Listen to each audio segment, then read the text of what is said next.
First, we couldn't date people who had opposite political beliefs. Now we can't even date them if they have no opinion at all.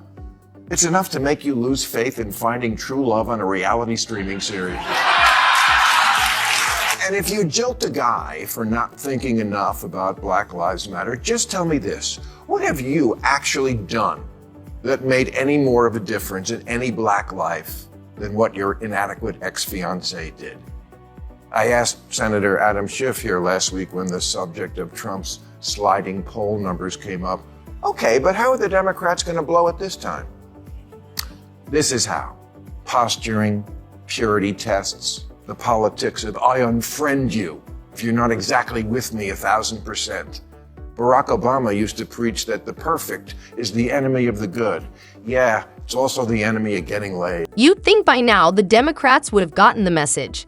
After all, Bill Maher has handed them enough verbal smackdowns to fill an entire highlight reel. But nope, they're still clinging to their so-called greatest hits, the same brilliant strategies that led to one of the most embarrassing political faceplants in recent memory. And Maher, he's not letting up. He just roasted the DNC again, this time calling them out for their Olympic-level hypocrisy, and surprise, surprise, it was absolute fire.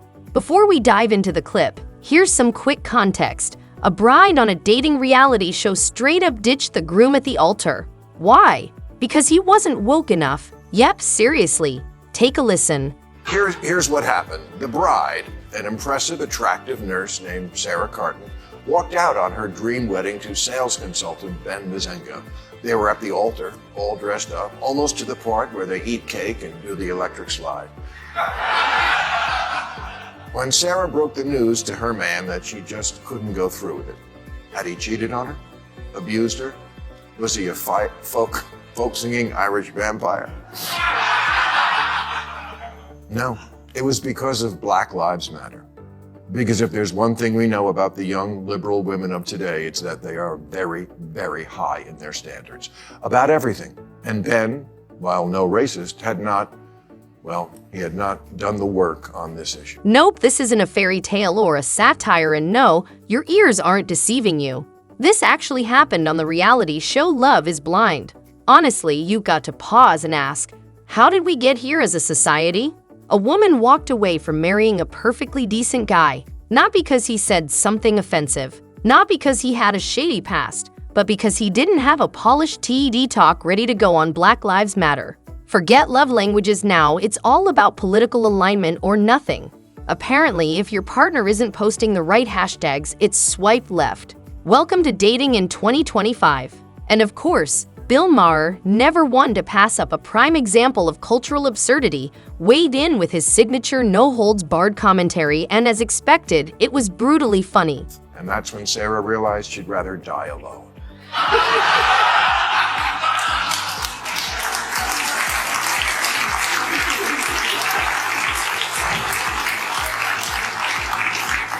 Because love isn't blind, it's woke.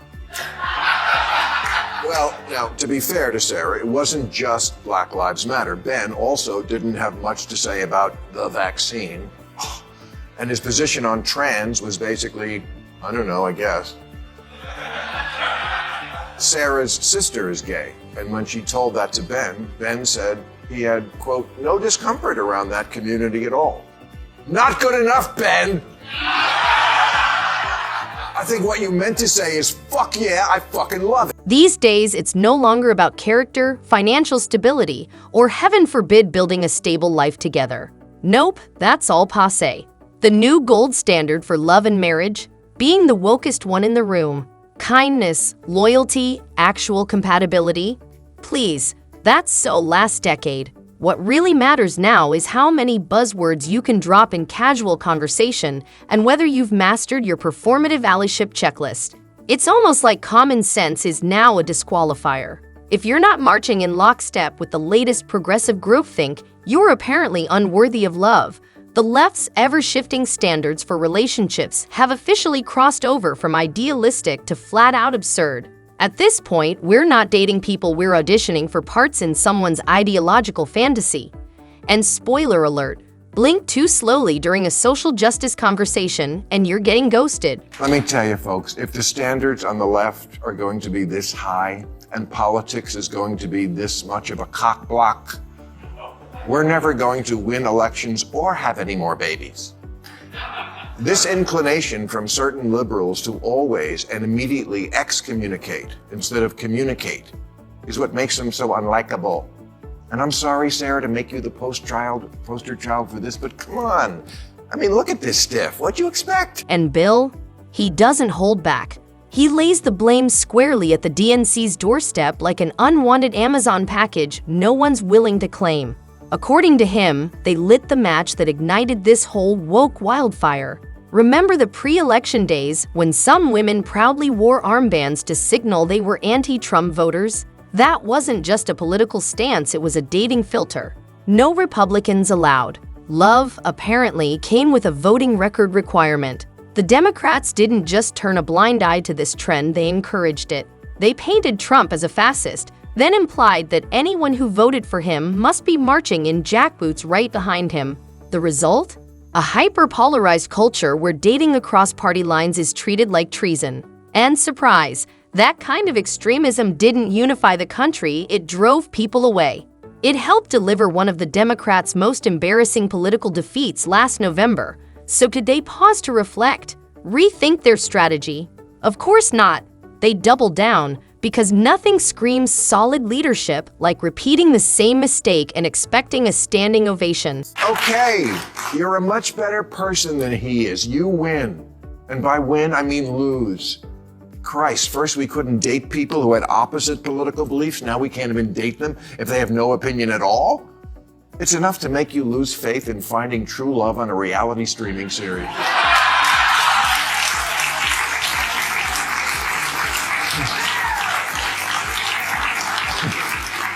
Because if you're going to eliminate every 20-something who hasn't thought a lot about politics, you're going to be working from a smaller pool than roadies with no leg tattoo. And sadly, it's only getting worse.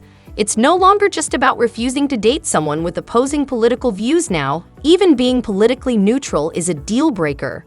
That's right. If you don't come armed with an activist-approved stance on every trending issue, you're not just out of touch, you're part of the problem. Silence isn't golden anymore. It's a red flag. It can get you canceled or, at the very least, ghosted halfway through a first date. This hyper-politicization of personal relationships isn't just socially draining, it's dangerous. It creates a world where echo chambers aren't just tolerated, they're required, where ideological purity tests replace real, human connection. And the long-term consequences, they go far beyond dating apps. This kind of tribalism fractures our ability to function as a society. If people can't even share a dinner table, how can we expect them to solve actual problems? For the DNC, it's a PR disaster unfolding in slow motion. By promoting extreme division under the banner of progress, they're not just pushing away their opposition, they're losing the politically neutral middle. And when you lose the middle, you lose the country. Because if you're going to eliminate every 20-something who hasn't thought a lot about politics, you're going to be working from a smaller pool than roadies with no leg tattoos. And let's be clear, Ben didn't say, you know, I have thought about Black Lives Matter and I'm with Derek Chauvin. No. He said, I'm young and dumb and full of fantasy football stats. Could we just talk about it? I'm sorry, I'm not up to the part of my life yet where I give a shit about the issues. Should he? Of course. We all should do a lot of things. I should meditate and finish Moby Dick and learn to get to sleep without a gummy. Sure, it's great to have opinions. I mean, who doesn't love a good debate over coffee or a passionate Twitter rant now and then? But here's what the Democrats seem to keep forgetting: a significant chunk of Americans simply don't care about politics 24/7. They're not out here trying to win ideological battles. They're trying to pay their bills, raise their kids, maybe catch a game on Sunday, and enjoy a little peace and quiet in what's supposed to be the greatest country in the world. They're not looking to be lectured at every turn or judged because they haven't memorized the activist talking points of the week. For them, politics isn't a lifestyle, it's background noise. So when the left insists on cramming its ideology down everyone's throat, it doesn't spark admiration, it sparks resentment. People don't want to be guilt-tripped into activism. They want a stable economy, decent jobs, safe neighborhoods, and the freedom to live without constant moral policing. If the DNC keeps ignoring that, they're not just alienating voters, they're pushing them straight into the arms of the opposition. But maybe Ben hasn't turned his life over to being a social justice warrior yet because he's preoccupied with trying to get his life going. Possibly because he's worried about having the means to support the woman he thought he was going to marry, who seems rather demanding and particular. Which is kind of how it is these days. Did you know that on Bumble, only 15% of the women are willing to date a man under 5'8"? Wow. Women, they're like roller coasters now. You must be this tall to ride them. But you know where all this absurdity really started? With the unrelenting hatred for Donald Trump. The media's non-stop campaign to vilify him didn't just critique his policies, it turned him into a full-blown cartoon villain. He was cast as an orange-skinned supervillain, apparently hell-bent on destroying democracy. And brunch. For nearly a decade, left-leaning outlets have portrayed Trump as the embodiment of all evil, a one-man existential threat to decency, freedom, and national sanity. And guess what? It worked, at least to some extent. A large portion of the country has been conditioned to see Trump not as a former president or political opponent, but as a walking crisis. The DNC didn't merely oppose him, they weaponized that hatred. They used it to rally their base, raise mountains of cash, and shame anyone who dared question the narrative. It wasn't about policy anymore, it was about moral purity. It wasn't always like this. Remember when George W. Bush was president? He had plenty of critics, but voting for him wasn't treated like a moral crime. Political disagreements were just that, disagreements. But with Trump, everything became personal, tribal, and toxic. So what changed? The answer's simple. The left realized that fear and outrage are powerful tools for loyalty. But in using them to win the short game, they may have broken political discourse altogether. And now they're struggling to put the pieces back together. I know you've all been told that you can have it all, and you're a queen and a lady boss and that bitch. But maybe your judgy ass is no prize either. And if you...